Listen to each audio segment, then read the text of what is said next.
എല്ലാ വിദ്യാർത്ഥികൾക്കും പുതിയൊരു വീഡിയോയിലേക്ക് സ്വാഗതം. ഈ വർഷത്തെ +1 higher secondary, vocational higher secondary second allotment പ്രകാരം അലോട്ട്മെൻറ്റ് ലഭിച്ച വിദ്യാർത്ഥികൾക്കുള്ള അഡ്മിഷൻ ഇന്ന് അവസാനിക്കുന്നതാണ്. ഹയർ സെക്കൻഡറിയുടെ ഈ ഒരു അഡ്മിഷൻ ഇന്ന് വൈകുന്നേരം 5 മണി വരെയും വൊക്കേഷണൽ ഹയർ സെക്കൻഡറിയുടെ അഡ്മിഷൻ ഇന്ന് വൈകുന്നേരം 4 മണി വരെയുമാണ്. അപ്പോൾ അലോട്ട്മെൻറ്റ് ലഭിച്ച വിദ്യാർത്ഥികൾ ഇന്ന് വൈകുന്നേരം 4 മണിക്ക് മുമ്പായിട്ട് വൊക്കേഷണൽ ഹയർ സെക്കൻഡറിയിലേക്കും ഇന്ന് വൈകുന്നേരം 5 മണിക്ക് മുമ്പായിട്ട് ഹയർ സെക്കൻഡറിയിലേക്കും അലോട്ട്മെൻറ്റ് കിട്ടിയിട്ടുണ്ടെങ്കിൽ അഡ്മിഷൻ നേടേണ്ടതാണ്. നിങ്ങൾക്ക് ടെമ്പററി അഡ്മിഷൻ നേടാനുള്ള സൗകര്യം അതുപോലെ പെർമനൻറ്റ് അഡ്മിഷൻ നേടാനുള്ള സൗകര്യമുണ്ട്. ടെമ്പററി അഡ്മിഷൻ ആകുമ്പോൾ നിങ്ങൾക്ക് ഫീസൊന്നും കൊടുക്കാതെ സർട്ടിഫിക്കറ്റുകൾ മാത്രം കൊടുത്തുകൊണ്ട് നിങ്ങൾക്ക് അഡ്മിഷൻ നേടാം. പിന്നീട് തേർഡ് അലോട്ട്മെൻറ്റിൽ മാറ്റം കിട്ടുകയാണെങ്കിൽ അങ്ങനെ മാറാൻ സാധിക്കുന്നതായിരിക്കും. അതുപോലെ തന്നെ പെർമനൻറ്റ് അഡ്മിഷൻ ആണെങ്കിൽ വിദ്യാർത്ഥികൾക്ക് ഫീസ് അടച്ചുകൊണ്ട് സ്ഥിരപ്രവേശനം നേടാവുന്നതാണ്. ആവശ്യമില്ലാത്ത ഹയർ ഓപ്ഷനുകൾ നിങ്ങൾക്ക് വേണമെങ്കിൽ റദ്ദ് ചെയ്യാവുന്നതും ആണ്. അതിനുള്ള ഫോം സ്കൂളിൽ നിന്ന് കിട്ടുന്നതായിരിക്കും. അതുപോലെ തന്നെ വിദ്യാർത്ഥികൾ ശ്രദ്ധിക്കേണ്ട പ്രധാനപ്പെട്ട കാര്യം എന്ന് പറയുന്നത്, നിങ്ങൾക്ക് ഇഷ്ടമില്ലാത്ത സ്കൂളും കോഴ്സും കിട്ടിക്കഴിഞ്ഞാൽ നിങ്ങൾ എന്താണ് ചെയ്യേണ്ടതെന്നുള്ളത് പല വിദ്യാർത്ഥികളും ചോദിക്കുന്ന പ്രധാനപ്പെട്ട കാര്യമാണ്. അപ്പോൾ വിദ്യാർത്ഥികൾക്ക് ഇഷ്ടമില്ലാത്ത സ്കൂളോ കോഴ്സോ ആണ് കിട്ടിയതെങ്കിൽ വിദ്യാർത്ഥികൾ ചെയ്യേണ്ട പ്രധാനപ്പെട്ട കാര്യം എന്ന് പറയുന്നത്, നിങ്ങൾക്ക് സെക്കൻഡ് അലോട്ട്മെൻറ്റ് ലഭിച്ചിട്ടുണ്ടെങ്കിൽ വിദ്യാർത്ഥികൾ ഒന്നുകിൽ ടെമ്പററി അഡ്മിഷൻ നേടുക. അതായത് ഒന്നാമത്തെ ഓപ്ഷനാണ് നിങ്ങൾക്ക് അലോട്ട്മെൻറ്റ് കിട്ടിയിട്ടുള്ളതെങ്കിൽ നിങ്ങൾ പെർമനൻറ്റ് അഡ്മിഷൻ നേടുക. അതേസമയം രണ്ടാമത്തെയോ അല്ലെങ്കിൽ മൂന്നാമത്തെയോ നാലാമത്തെയോ മറ്റേതെങ്കിലും ഓപ്ഷനാണ് അലോട്ട്മെൻറ്റ് കിട്ടിയതെങ്കിൽ നിങ്ങൾക്ക് ടെമ്പററി അഡ്മിഷൻ നേടാവുന്നതാണ്. അപ്പോൾ ടെമ്പററി അഡ്മിഷൻ നേരത്തെ പറഞ്ഞു ഫീസൊന്നും കൊടുക്കേണ്ട. പെർമനൻറ്റ് അഡ്മിഷൻ ആണെങ്കിൽ നിങ്ങൾ ഫീസ് കൊടുത്താൽ മതി. അപ്പോൾ പെർമനൻറ്റ് അഡ്മിഷൻ എന്ന് പറയുമ്പോൾ സ്ഥിരപ്രവേശനമാണ്, അതിന് മാത്രമേ ഫീസ് വേണ്ടൂ. ടെമ്പററി അഡ്മിഷൻ ആണെങ്കിൽ പ്രത്യേകിച്ച് ഫീസും കാര്യങ്ങളും ആവശ്യമില്ല. അപ്പോൾ വിദ്യാർത്ഥികൾ ശ്രദ്ധിക്കേണ്ട പ്രധാനപ്പെട്ട കാര്യം എന്ന് പറയുന്നത്, ഇഷ്ടമില്ലാത്ത സ്കൂളോ കോഴ്സോ ആണ് കിട്ടിയതെങ്കിൽ പോലും നിങ്ങൾക്ക് സെക്കൻഡ് അലോട്ട്മെൻറ്റ് കിട്ടിയിട്ടുണ്ടെങ്കിൽ നിങ്ങൾ ടെമ്പററി അഡ്മിഷനെങ്കിലും മിനിമം നേടേണ്ടതാണ്. അതായത് നിങ്ങൾ അലോട്ട്മെൻറ്റ് പരിശോധിച്ച സമയത്ത് നിങ്ങൾക്ക് congratulations you have got allotment, അതല്ലെങ്കിൽ congratulations you have got allotment in higher option എന്നിങ്ങനെയാണ് കാണുന്നതെങ്കിൽ നിങ്ങൾക്ക് അലോട്ട്മെൻറ്റ് സെക്കൻഡ് അലോട്ട്മെൻറ്റിൽ ഒന്നുകിൽ കോഴ്സോ അല്ലെങ്കിൽ സ്കൂളോ ഇതിലേതെങ്കിലുമൊക്കെ മാറിയിട്ടുണ്ട് അല്ലെങ്കിൽ പുതുതായിട്ട് അലോട്ട്മെൻറ്റ് കിട്ടിയിട്ടുണ്ട് എന്നുള്ളത് മനസ്സിലാക്കാൻ പറ്റുന്നതാണ്. അപ്പോൾ നിങ്ങൾക്ക് ഇങ്ങനെ അലോട്ട്മെൻറ്റ് കിട്ടിയിട്ടുണ്ടെങ്കിൽ നിർബന്ധമായിട്ടും ഒന്നുകിൽ ടെമ്പററി അല്ലെങ്കിൽ പെർമനൻറ്റ് അഡ്മിഷൻ എടുക്കണം. അങ്ങനെ എടുത്തിട്ടില്ല എങ്കിൽ നിങ്ങളെ അലോട്ട്മെൻറ്റ് പ്രോസസ്സിൽ നിന്ന് പുറത്താക്കുന്നതായിരിക്കും. അപ്പോൾ വിദ്യാർത്ഥികൾ ശ്രദ്ധിക്കേണ്ട പ്രധാനപ്പെട്ട കാര്യം എന്ന് പറയുന്നത്, നിങ്ങൾക്ക് ഒന്നാമത്തെ ഓപ്ഷനാണ് കിട്ടിയതെങ്കിൽ ഒന്നാമത്തെ ഓപ്ഷനാണ് കിട്ടിയതെങ്കിൽ നിങ്ങൾ പെർമനൻറ്റ് അഡ്മിഷനാണ് നേടേണ്ടത്. രണ്ടാമത്തെയോ മറ്റേതെങ്കിലും ഓപ്ഷനാണ് കിട്ടിയതെങ്കിൽ ആവശ്യമുള്ള വിദ്യാർത്ഥികൾക്ക് പെർമനൻറ്റ് അഡ്മിഷനും അല്ലാതെ വിദ്യാർത്ഥികൾ ടെമ്പററി അഡ്മിഷനും നേടാൻ ശ്രദ്ധിക്കേണ്ടതാണ്. ഇനിയിപ്പോൾ ഫസ്റ്റ് അലോട്ട്മെൻറ്റ് കിട്ടിയിട്ടുണ്ടായിരുന്നു.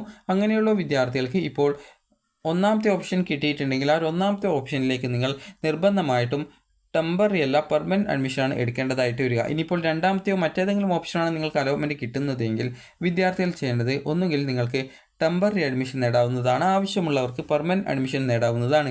അതുപോലെ തന്നെ നിങ്ങൾക്ക് സെക്കൻഡ് അലോട്ട്മെൻറ്റിൽ മറ്റൊരു ഓപ്ഷനിലേക്ക് അലോട്ട്മെൻറ്റ് കിട്ടിയിട്ടുണ്ടെങ്കിൽ വിദ്യാർത്ഥികൾ അത് മറ്റൊരു സ്കൂളിലേക്കാണ് അലോട്ട്മെൻറ്റ് കിട്ടിയതെങ്കിൽ ആദ്യം അഡ്മിഷൻ നേടിയ സ്കൂളിൽ നിന്നും നിങ്ങളുടെ ഡോക്യുമെൻറ്റ്സ് ഒക്കെ തിരിച്ചു വാങ്ങി പുതുതായിട്ട് അലോട്ട്മെൻറ്റ് ലഭിച്ച സ്കൂളിൽ പോയിട്ട് നിങ്ങൾ അഡ്മിഷൻ നേടേണ്ടതാണ്.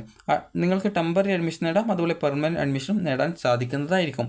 ഇനി വിദ്യാർത്ഥികൾ ചോദിക്കുന്ന പ്രധാനപ്പെട്ട കാര്യമാണ്, നിങ്ങൾക്ക് no change in your allotted option എന്ന് പറഞ്ഞുകൊണ്ടാണ് കാണുന്നത്. അപ്പോൾ എന്താണ് ഞാൻ ചെയ്യേണ്ടത് എന്നുള്ളത് പല വിദ്യാർത്ഥികളും ചോദിക്കുന്ന പ്രധാനപ്പെട്ട കാര്യമാണ്.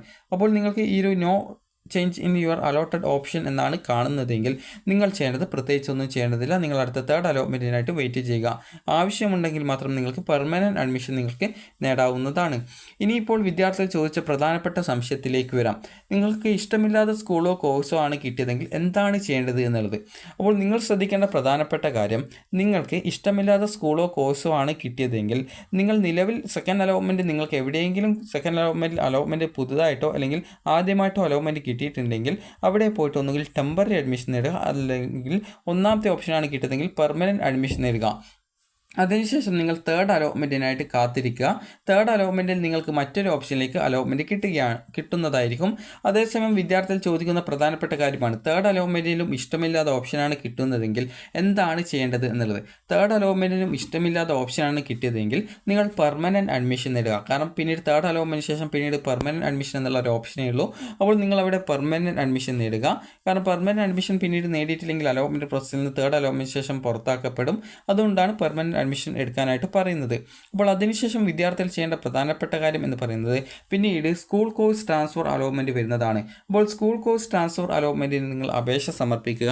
അങ്ങനെ നിങ്ങൾക്ക് ഈ ഒരു സ്കൂൾ കോഴ്സ് ട്രാൻസ്ഫറിന് ഓപ്ഷൻ നൽകുന്ന സമയത്ത് പ്രധാനമായിട്ടും നിങ്ങൾ ശ്രദ്ധിക്കേണ്ട കാര്യം, നിങ്ങൾക്ക് അലോട്ട്മെൻറ്റ് ലഭിച്ചാൽ നിങ്ങൾ അഡ്മിഷൻ നേടും എന്ന് വിചാരിക്കുന്ന കോഴ്സുകൾ മാത്രമേ കൊടുക്കാവൂ. അതായത് ഒരു ഓപ്ഷൻ എങ്കിൽ ഒരു ഓപ്ഷൻ കൊടുക്കാം, 5 ഓപ്ഷൻ വേണമെങ്കിൽ 5 ഓപ്ഷൻ കൊടുക്കാം, നിങ്ങൾക്ക് ഇഷ്ടമുള്ള അത്രയും ഓപ്ഷൻ കൊടുക്കാം. എന്നാൽ ശ്രദ്ധിക്കേണ്ടത് അലോട്ട്മെൻറ്റ് കിട്ടിയാൽ നിങ്ങൾ അഡ്മിഷൻ നേടുമെന്ന് വിചാരിക്കുന്ന ഓപ്ഷനുകൾ മാത്രമേ കൊടുക്കാവൂ. കാരണം പല വിദ്യാർത്ഥികളും ചിലപ്പോൾ +1 അലോട്ട്മെൻറ്റിന് ആദ്യമായിട്ട് അപേക്ഷിക്കുന്ന സമയത്ത് കൊടുക്കുന്നത് പോലെയാണ് ഓപ്ഷൻ കൊടുക്കാറുള്ളത്. അങ്ങനെ ഒരിക്കലും കൊടുക്കാനായിട്ട് പാടുള്ളതല്ല. നിങ്ങൾ ശ്രദ്ധിക്കേണ്ടത് നിങ്ങൾക്ക് താല്പര്യമുള്ള കോഴ്സ് ഏതാണോ, സ്കൂൾ ഏതാണോ അത് മാത്രമാണ് ഓപ്ഷനുകളായിട്ട് കൊടുക്കാനായിട്ട് പാടുള്ളൂ.